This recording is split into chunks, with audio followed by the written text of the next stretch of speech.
You're the only one he'll listen to. I would love to, but the alcohol, he says it makes him more creative. No! The alcohol is going to kill him. Bennett, hey, you know women aren't allowed here. Get her out.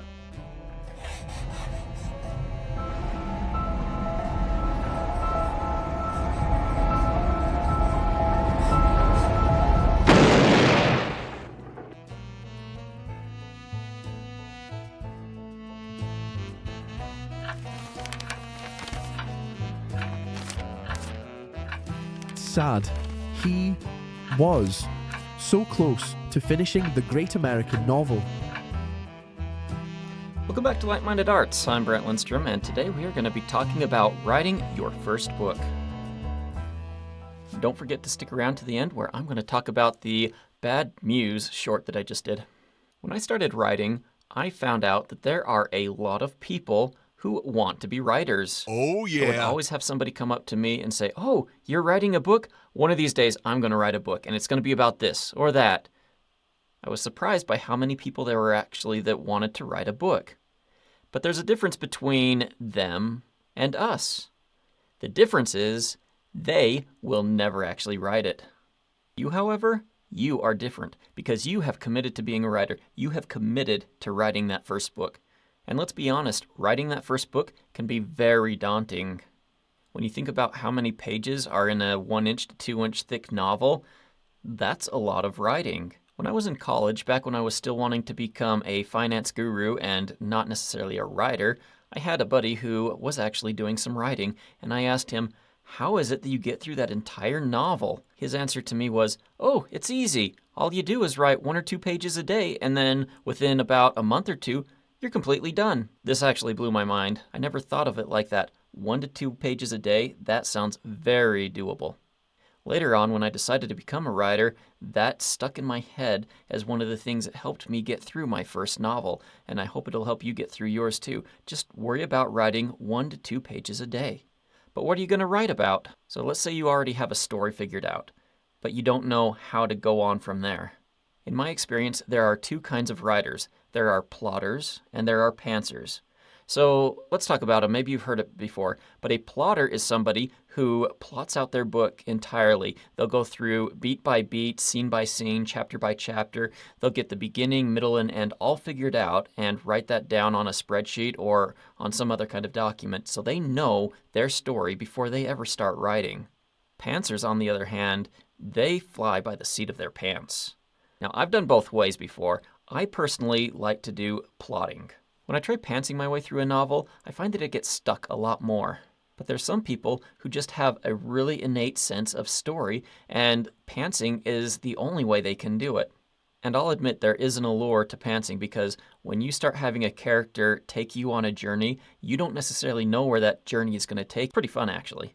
Now, I've said that I'm a plotter, but just because I'm a plotter doesn't mean that I don't allow my characters to suggest things to me. One of the fun things about being a pantser is that you get to discover your story as you're telling it. You can do that while you're plotting too. Just be aware that you might have to change your plot around to adjust for it. When I'm going through a story, I often find myself being led on a completely different path as my character dictates it, and your characters probably will dictate it as you go along. And honestly, that's half the fun of it because you never really know where they're going to take you. Sometimes it means that you had a fun little side adventure and it just doesn't fit in, and that's okay. You can throw it out and go back to your plot. But it was a fun sidetrack, and hey, your creative muse is taking you on different directions and giving you new ideas. Maybe you'll have another book someday that you can incorporate some of the ideas from that. What about writer's block? Does that ever happen to you? So I don't know that I believe in writer's block the same way that a lot of people do. A lot of people will say, "I've got writer's block," and they won't write it all that day, or that week, or that month. For whatever reason, they believe that their creative muse has taken a vacation. See you later. Personally, I think your muse is always with you. I believe that if you really want to tell your story, you have to treat it like a job. You have to sit down and start writing. Eventually, that creative muse will come back to you. Another reason why you might be struggling is that your plot has some holes in it or some problems with it, and that can be fixed by working it out. If I'm truly stuck though, my plot is good and I just don't know what to write, then it's a good exercise to start free writing. That's where you take up your pen and paper and you just start writing whatever comes to your mind. You don't really try to structure anything. You don't plot anything. It doesn't even have to necessarily be about your book. It can just be about anything going on in your life. And eventually, as you keep writing, ideas will start flowing and that creativity will come back to you again. Another trick that I've often used when I'm having a hard time knowing what to write next, I'll have my characters in a certain situation and I'll just throw in the words, and then something funny happened. Or, and then the most random thing happened. Or I'll give myself some kind of a prompt, and then whatever situation the characters are in at that moment, I will incorporate whatever next thought comes into my head. Sometimes this can lead to some really interesting discoveries, and sometimes it just leads to a deleted chapter later on down the road. But the thing is if you're still writing, you're still creating, and your mind is working, and you're not slowing down, you're not giving this writer's block a chance to set hold on you. So as you're writing your first book, don't give up. Still keep writing every single day. Now, when do you write? The thing is, if you're just writing your first book right now, chances are you're not making a living at it yet. So it becomes important to juggle your time efficiently. When I first started writing, I had a full-time job that worked me about 10 to 12 hours a day. When I got home, I had family. I mentioned this before.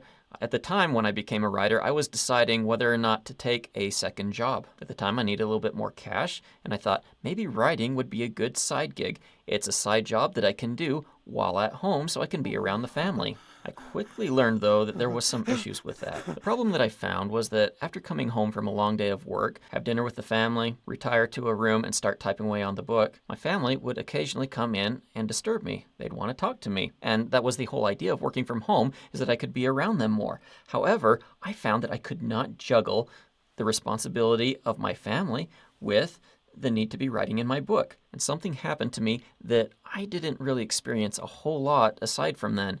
I started to get angry, really frustrated and mad every time that someone disturbed me in the middle of my thought. Because while you're writing your book, you've got all these ideas flowing through your head, and then someone comes and shatters all of that creative juice that's flowing through your mind, and it's really hard to pick it back up again. So I realized that I needed to change how I was doing that. I needed to find a new way to write, or a new time to write. The most obvious answer for me was getting up an extra hour earlier. Instead of getting up at 6:30, I'd get up at 5:30. I'd go into work, I'd sit down at the computer before anyone else showed up to work and started demanding my time, and I would type for an hour. Occasionally, I would also type during my lunch break. Rather than going out to eat, I would eat in and work on my book while I was having my lunch. Doing this, I was able to write more than 2 pages a day. I kicked out my first novel in no time at all. Another added benefit of this was that since I wasn't writing all day long, I would write in the morning, it'd be fresh on my mind, and then I would have the rest of the day to think about where the story went from there. And then in the morning when I came back, I could just jump right into writing because I already knew about where I wanted to take the story, and the words just flowed. Now, I'm not saying that this workflow works for everyone.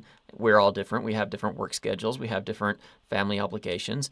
But find a time where you can just dedicate a good solid hour to writing in your book that doesn't have any distractions from family, from work, from anything else. All right, now on the topic of muses, let me go over this short that I did at the beginning, and I want to share with you some of my thoughts of what I think about muses. Just to give you a little background on this, I just had surgery. I did one short in my last video, a Misery remake. If you haven't seen that, check it out. But I didn't want to film another live action thing in bed while I was recovering. Because I'm in filmmaking and AI is the talk of the town right now, I decided to give some AI a chance. This story was inspired by the hearsay that I know about Ernest Hemingway. From what I've heard of Hemingway, he used alcohol to help stimulate his creative muse. Maybe you've heard that the people who wrote Alice in Wonderland were probably high. A lot of people feel like you need some other kind of substance in your body to help bring out your creativity. I don't know if it's apparent yet, but I do not believe in that. So this short film kind of goes along the lines of the Hemingway story that I know of, whether it's true or not. Now, I want to be respectful of the Hemingway family, but from what I understand, he did end up committing suicide, killing himself with a shotgun. And so that was kind of how this whole short got inspired. Have an author who is using alcohol to help stimulate his creativity, and eventually he drives himself into a bad place. Now, all the characters in here were generated by AI. Most of their voices was also generated by AI. For this, I used Kling AI. I I would first generate an image, and then from that image, I would generate a video. And in the video, I would have the prompt that they are talking. Then I would go to 11 Labs and use an AI-generated voice, a text-to-speech thing, and I would put in the words that I wanted them to say. Once I had a recording of the words I wanted, then I would bring it back over to Kling, and I would have the lip sync feature sync up those words with the fake character's lips. For the most part, this worked. It didn't sync perfectly. I had to do a whole bunch of iterations to get it to look to the point where it is now, and some of them had some issues. For instance, Kling, for some reason, wants to make most of the women I do have a weird sassy vibe to them. And that was true with this woman here also, even though, as far as I'm concerned, that didn't actually fit her character. But when you have a subscription to Kling AI or a lot of these other things, you only have so many iterations you can use on your credits per month. So I had to make do with what I could get. For this character, I wanted him to be the editor, the one who could maybe go talk to the author. This is the only character who uses my actual voice as a voiceover artist. The rest is all done by AI.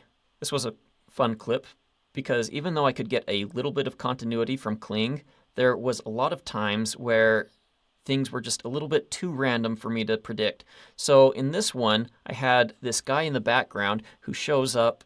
He actually appears from thin air, and then he starts saying something to him. This wasn't even in my prompting. However, I was running out of credits, and so I found a way to incorporate him into it. I couldn't use the lip sync feature for him, so I ended up using words that kind of matched the duration of his talk, and hopefully he was far enough away that you didn't catch it at first glance. But you will notice that his lips don't match the words. Okay, so here's our author again. He's getting frustrated. He's got his bottle of bourbon on the side. He's got his guns in the back. Things are getting a little bit too stressful for him. Don't know if you've noticed, but that guy in the image there looks kind of familiar. For this, I used a face swap. That's actually my face, sort of. So for this, like before, I took a still image, had a face swap done using my face as a reference. Then I gave him a prompt to be writing, being frustrated at this desk. And like most of these other clips, I did them in 10-second intervals, and I ended up having to cut the front and the back ends off of them because they really didn't match very well. I even had to shrink the borders of them so they aren't at the same scale that they were originally because there were artifacts, things that just didn't make any sense, maybe too many fingers, or it just didn't make sense all the time. But what I learned when doing a lot of this AI stuff is you can get a little bit of continuity between things, but it's really hard. It takes a lot of iterations, probably more so than you have credits for, unless you get an unlimited pack, and I don't know how much that would cost. And then for this last clip, I tried to do something where you've got the editor talking to someone else about how this guy could have made the great American novel if only he hadn't have used alcohol for a muse and gone down the path he went on.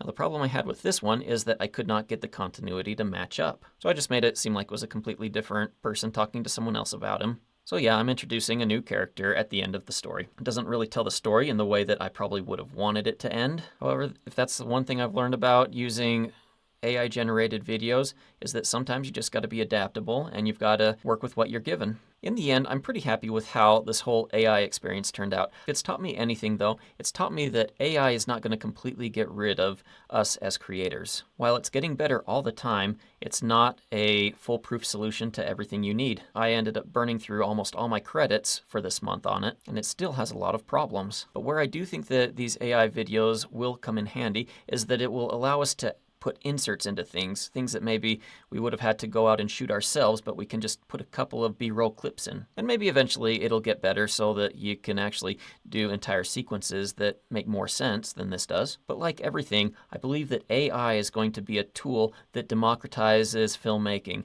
Just like the digital camera was to film cameras, it makes it more accessible to us indies to make and tell the stories that we want to tell. And on the subject of AI and discovering your creativity, please do not use AI to generate your written word as you're writing your first book. It's a cheap cop-out and it hurts your creativity. The whole reason that we're wanting to become writers is because we enjoy the discovery and the storytelling process that is involved in writing. If you delegate that to a computer, the story isn't going to mean as much to you, it's not going to have as much impact to you, and frankly, it's not going to end up as good as it could if you wrote it yourself. It goes back to the question of, why do you want to be a writer?